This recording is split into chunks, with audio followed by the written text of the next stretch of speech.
Today is National Post-Traumatic Stress Disorder Day, and as you've heard me say many times, we've already seen overwhelming evidence showing psychedelics have an 80% remission in people with PTSD. That's pretty amazing. And so we passed legislation, got it signed into law, that requires the Department of Defense to conduct clinical trials with psychedelics. I pushed the Food and Drug Administration to issue the first ever guidance on psychedelic clinical trials.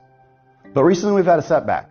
An external advisory board voted down a proposal for MDMA-assisted therapy. Now, that's not the FDA. It's an external advisory board. But here's the ugly part about it. It's pretty obvious that these advisors took their advice from some shady think tank called ICER, the Institute for Clinical and Economic Review. It's a group of cushy, technocratic academics that think they know better than scientists. And on this morning, of all mornings, on this morning, PTSD Day, they decided to issue a pseudoscientific report attacking MDMA efficacy without any real evidence. So what are ICER's motivations? Why do they not want veterans to have access to this treatment? I don't know. When all veterans organizations are for it, Wounded Warrior Project is advocating for it. Who knows? It gets worse, though. There's another group that's very much against this therapy. They're called Psymposia.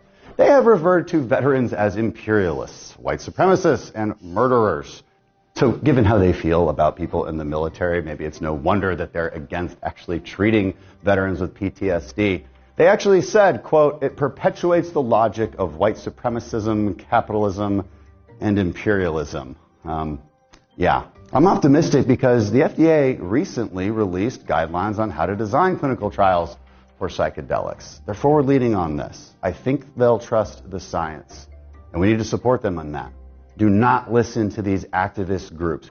We can save a lot of lives with this treatment, and that's the kind of thing that we should be remembering and talking about on PTSD Day.